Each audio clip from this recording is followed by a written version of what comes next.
Namo Bhagavate Vasudevaya. O my Lord, the all-pervading personality of Godhead, I offer my respectful obeisances unto you.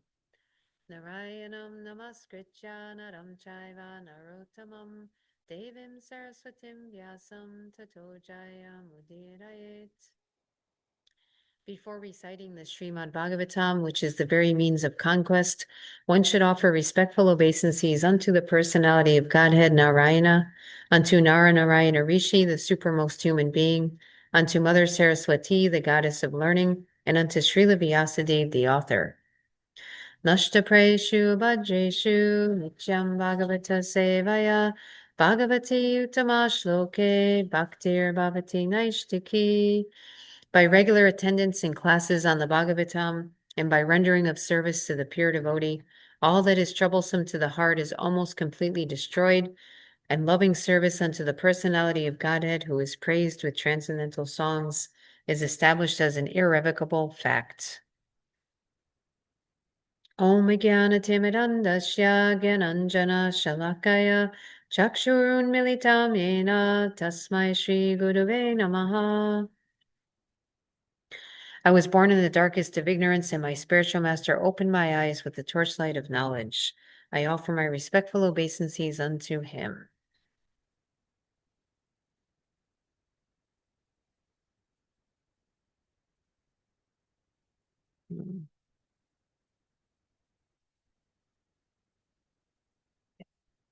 Okay, so today we're reading from the Srimad Bhagavatam, Canto 1, Chapter 19, Text 5.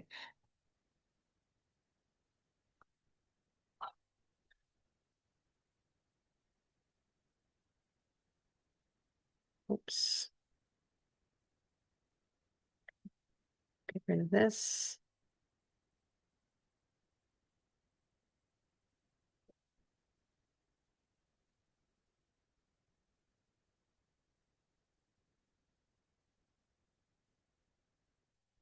Ato vihaye mamamum chalak lokam vimarshito keyataya purustat. Krishnangri seva madimanyamana upavishat prayama marjanajam. And the synonyms: ato, thus; vihaya, giving up; imam, this; amum, and the next; cha, also; lokam, planets; vimarshito, all of them being judged; heyataya, because of inferiority; purastat, hereinbefore; Krishna Angri, the lotus feet of the Lord, Sri Krishna; Sevam, transcendental loving service; Adimanyamana, one who thinks of the greatest of all achievements; Upavishat, sat down firmly; Prayam, for fasting; Amartyanajam, on the bank of the transcendental river, the Ganges or the Yamuna. Translation and purport by His Divine Grace A.C. Bhaktivedanta Swami Srila Prabhupada Ki Jai. Maharaj Parikshit sat down firmly on the banks of the Ganges to concentrate his mind in Krishna consciousness, rejecting all other practices of self-realization, because transcendental loving service to Krishna is the greatest achievement, superseding all other methods. Purport. For a devotee like Maharaj Parikshit, none of the material planets, even the topmost Brahmaloka, is as desirable as Goloka Vrindavan, the abode of Lord Sri Krishna, the primeval Lord, and the original personality of Godhead. This earth is one of the innumerable material planets within the universe, and there are innumerable universes also within the compass of the Mahat Tattva. The devotees are told by the Lord and his representatives, the spiritual masters or acharyas, that not one of the planets within all the innumerable universes is suitable for the residential purposes of a devotee.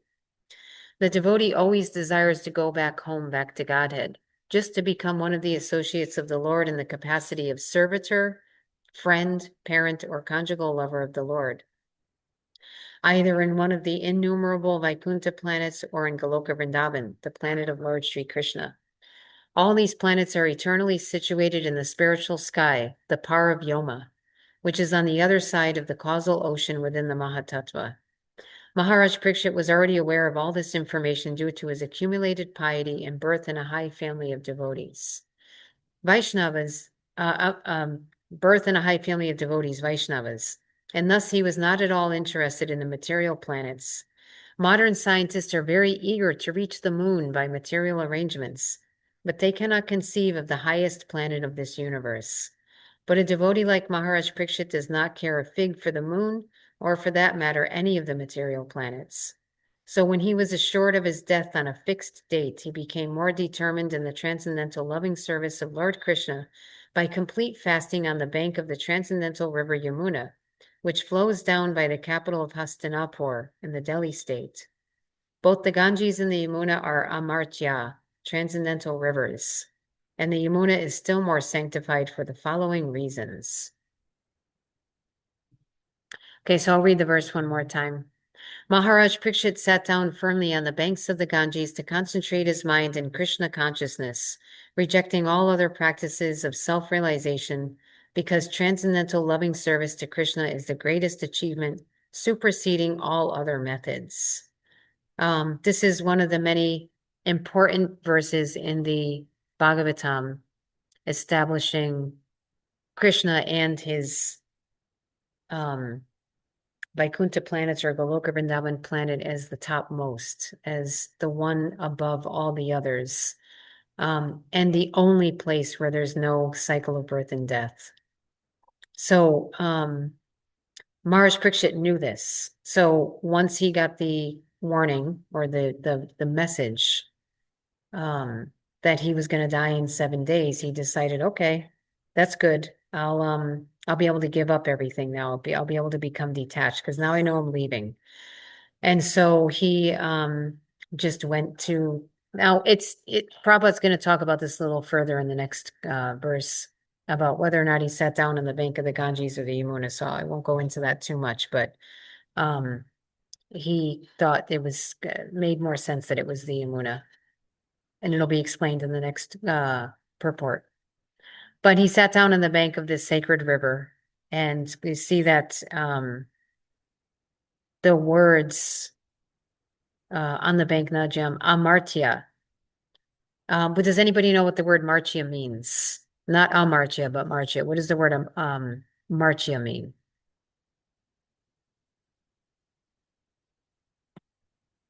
Or mrityu. It comes from the same word, mrityu or martya. They call this planet Mrityu Loka. So what does mrityu mean? Or martya? Death. Yes, death. So amartya, if you put an A in front of it, it means not death. So it's interesting because there's different, sometimes there are words like Prabhupada says transcendental. There's so many different words that you can use in Sanskrit to mean essentially transcendental. So he sat down on the bank of the not death, which is the river that's sacred or transcendental. So it's interesting because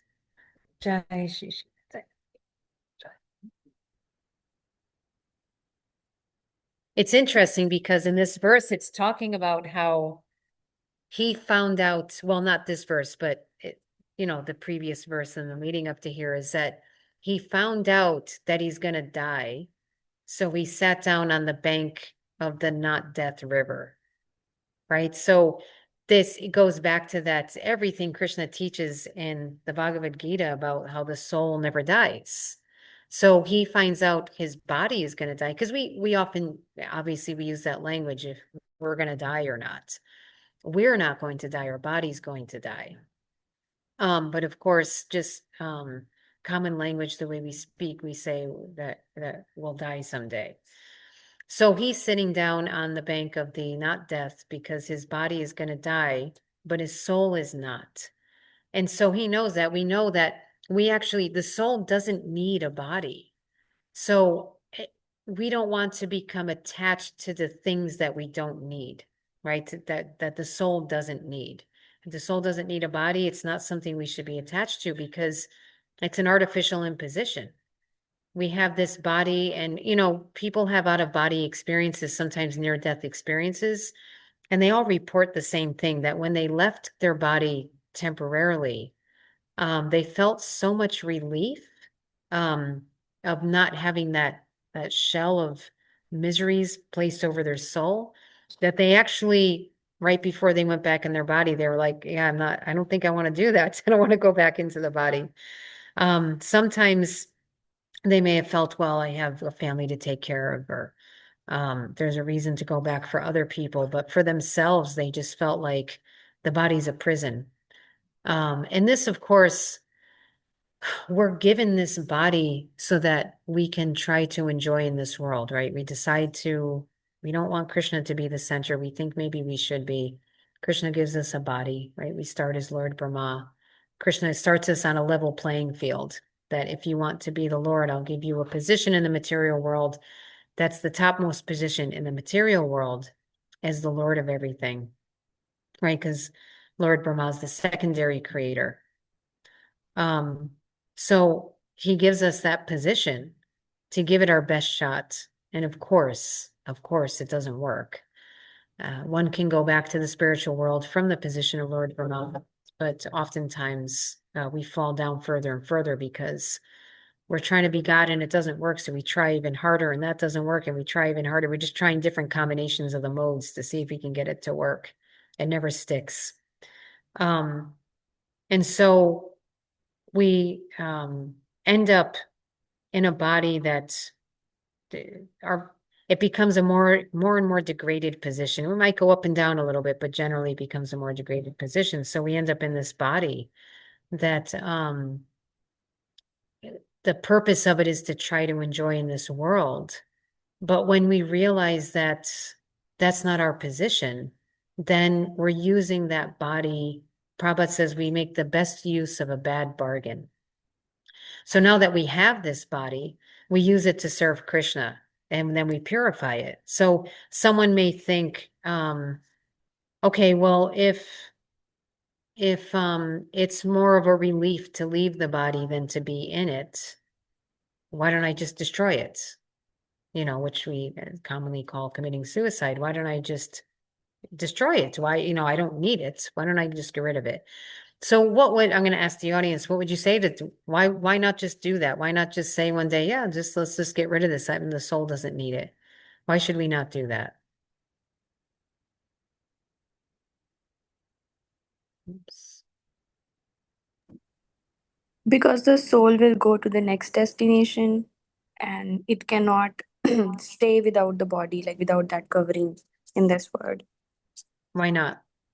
Because it's the size of the soul is 1/10 tip of the hair. Like the size is very small. So you're saying that the only reason the soul has to have a body is because it's too small to survive on its own? No, I mean, in this material world, if the soul has to stay, it needs to have a body. Like without body, it cannot stay in this world. Yeah, but if we don't need a body, why not just destroy it and then go back to Godhead? It needs to be purified. Yes, that's what I'm looking for. Yes. We need to be, because why? Because the whole setup is we came to this world to try to enjoy, right? So if we came to this world to enjoy and we haven't gotten rid of the enjoying propensity, like you said, we're just going to get another body. Because really, and I know I've said this before, but it's always worth saying, is that liberation means liberation from the mind. It's the mind that thinks, yeah, we should be here, we should enjoy. If you like anything else in this world besides Krishna, you gotta wait. You gotta wait and purify that desire to enjoy other things separately from Krishna. When somebody, that's why we see in the Nectar of Devotion that there are symptoms of somebody, right? There's symptoms of someone in ecstasy that can be faked, right? So what are some of the symptoms? There's 8 symptoms. There's 8 physical symptoms of somebody who's in transcendental consciousness or in bhava. Um, so just name a couple of them. What can be faked, actually? Does anyone know any of those symptoms? There's a few famous ones we see Yeah, described. shivering, crying. Yeah, yeah. Yeah, I can shiver and cry. I can Mm. fake it, right? I can pass out.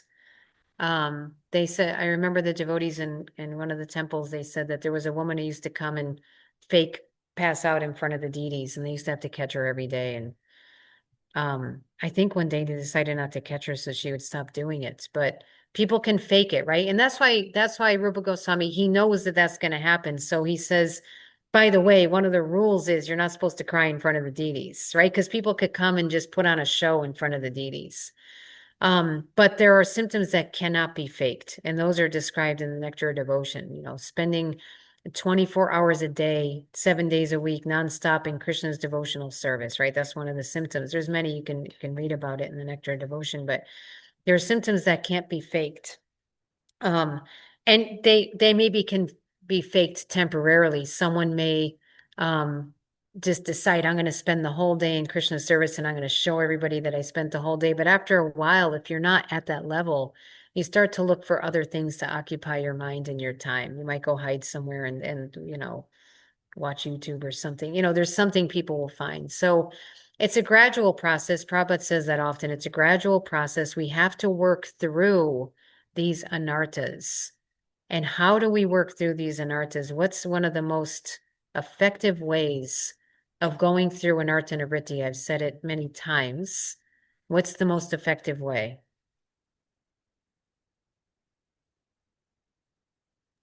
Chanting sincerely, What does sincerely mean? attentively. Yeah, as attentively as possible, because the default mode of the mind, um, when we're conditioned before we reach um, a more advanced stage, the default setting of the mind is to wander, right? So we know it's going to wander. So when we chant, we do everything we can whenever it wanders to bring it back. We make our effort. And then as we work through those anartas, because you can't go through, you can't go back to the spiritual world if you want something of this world. So Krishna doesn't force us back before we're ready to go back.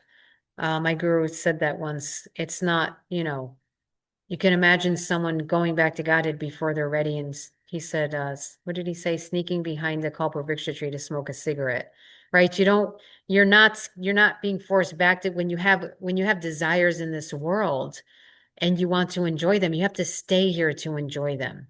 When we decide that no, we don't, we're going to try to work through this and give up these desires and try to focus our mind on Krishna and attach ourselves to just activities related to Krishna, then we're preparing ourselves, we're ready to go back to Godhead.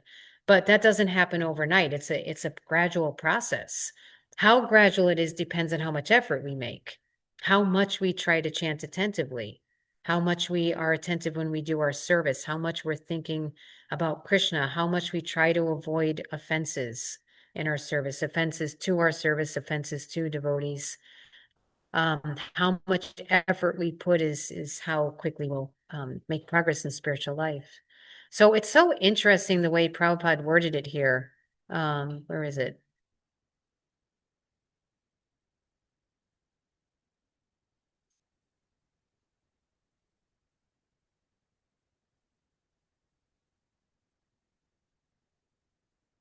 Because you can never find it when you're looking for it. You can find everything else.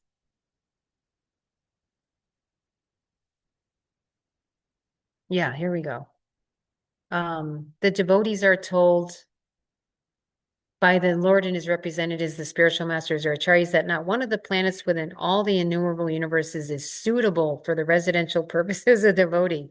We have this like, what makes us suitable to be a resident somewhere, right? We have to be able to, like in this world, to be in a house, we have to be able to afford it. We have to, but so with these planets, it's the planets in this universe are not suitable for the residential purposes of a devotee. Why not? Why are they not suitable? If you're a pure devotee of Krishna, why is it not suitable to be here? If you are pure devotee, That's what you're asking. Can you like Yeah. repeat the question again? Yeah, if you're a pure devotee, because he's talking about when, sometimes Prabhupada, when Prabhupada says devotee, he usually means pure devotee, sometimes practicing devotee. But if why aren't these planets suitable for us as souls? Why would he say that? It's not suitable for the residential purposes of a devotee. Because there are chances of fall down. Yeah, there's that. And also we don't, why would we want to be? Why would a pure devotee want to be here? The only reason a pure devotee would come to this planet is for what? What's the one reason a devotee would come to these planets? These material planets. To bring the souls back to Krishna. Yes, yeah. To preach Krishna consciousness, to bring the souls back to Krishna, to gather up the souls and bring them back to Krishna. It's like Krishna's, children ran away from home, and you could hang out with Krishna in the spiritual world, or you could say, well, let me go find them for you. Let me go find them and see if I can convince them to come back.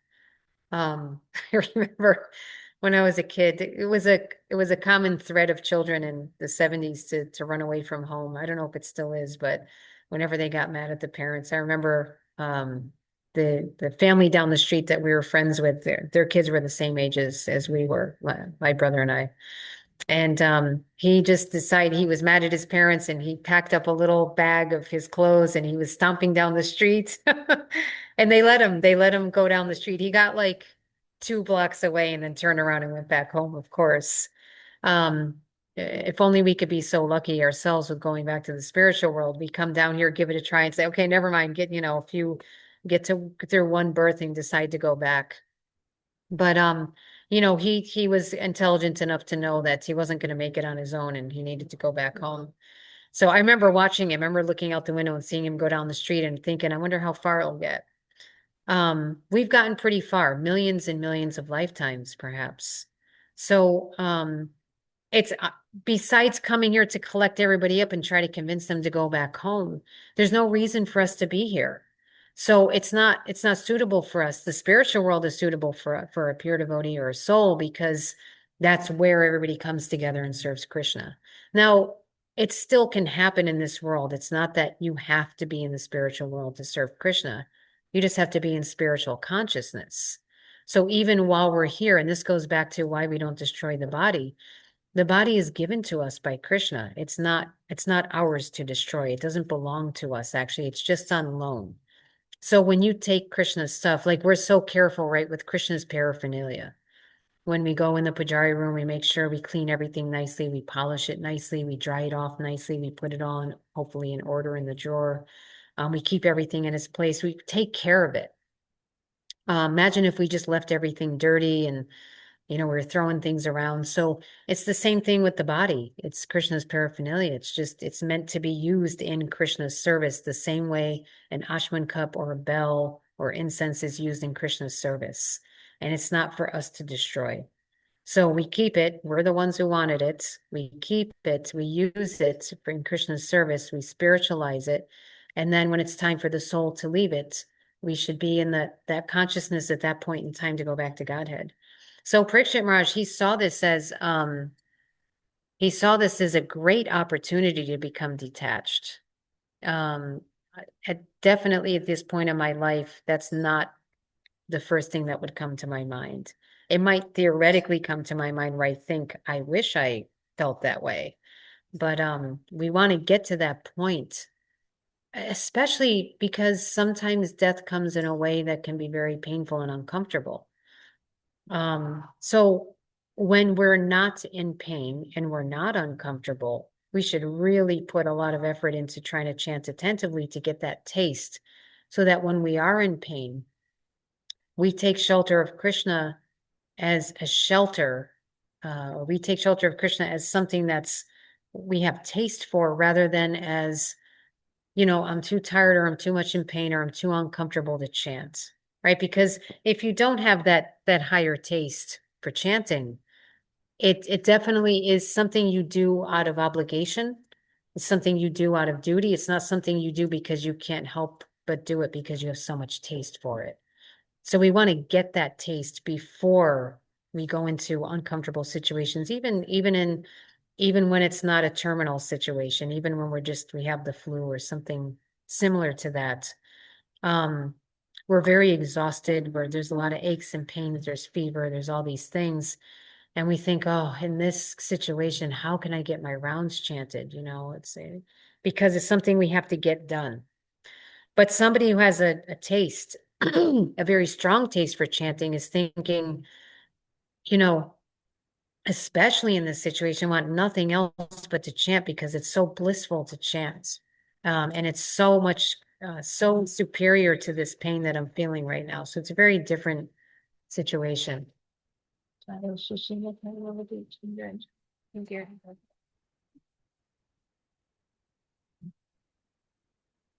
You got it done? Yeah. That was good, good. The devotees are expert at last minute getting things together. Um, and so having that taste, because when we're sick and we don't have a taste for chanting, we might take shelter of things we do have a taste for, which is things of this material world, right? We want comfort. So if we don't have a taste for chanting, then it's not a comfort for us to chant. It's like a duty.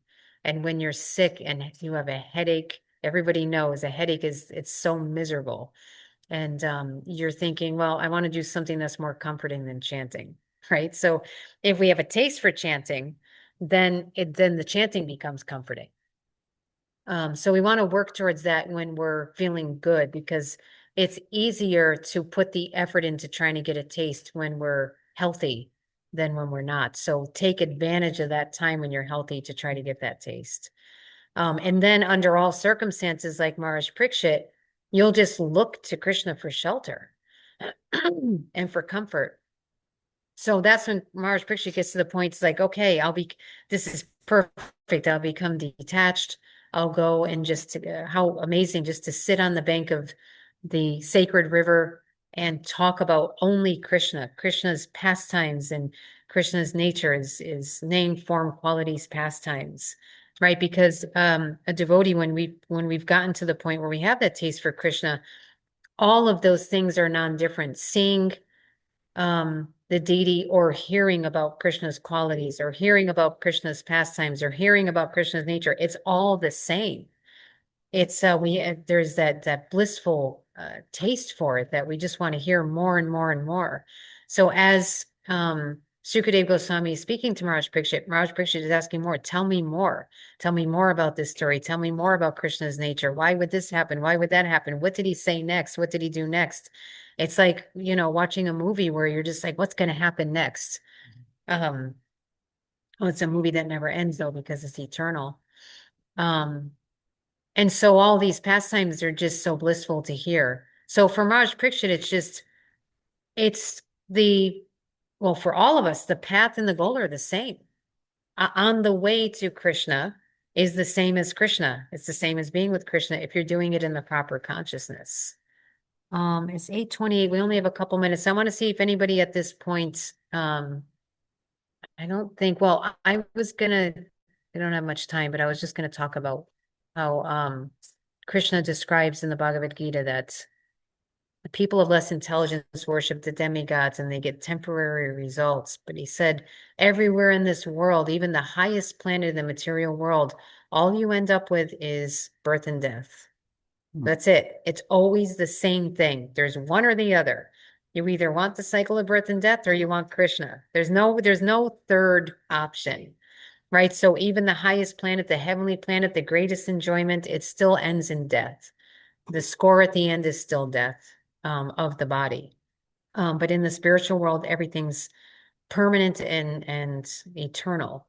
And so that's why someone who has less intelligence would choose a lesser option, a less the option with less options, right? It's like your only option is death. You take birth, you try to enjoy for some time, and then you die. You get some, you maybe don't get disease in the spiritual world, but I mean, I'm sorry, in the heavenly planets, but you still have death. It still comes to an end. So someone who's intelligent will pick the ultimate goal, which is what Maharaj Parikshit chose. He's not at all, Prabhupada said, he's not interested in going to places like the moon or some other planets. He just wants to go back to the spiritual world. Okay, so does anyone have any points or questions or comments or realizations?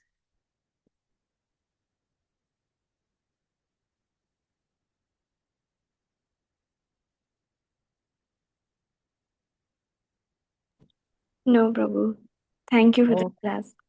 yeah, you're welcome. It's a great, Prabhupada just has such a way with words, you know, and Prabhupada says things in different ways, in different purports. He's saying the same thing, but he says it in different ways so that if it doesn't catch you one way, it'll catch you the other way. And just the wording, it really kind of snaps you awake and it brings realization, right? It's like you hear him words say something a certain way, you're like, bing, it's just like a light goes on. And you realize that that's right. That makes so much sense. So and same thing in our own life when we're teaching others, we want to find different ways to try to explain things with analogies and to try to get people to connect with it and learn from it and to be motivated and inspired to really take their spiritual practice seriously and do it intentionally. Okay, if no other points, we'll end there. Srila Prabhupada ki jai, Srimad Bhagavatam ki jai. Thank you all for joining and contributing. Hare Krishna. Hare Krishna.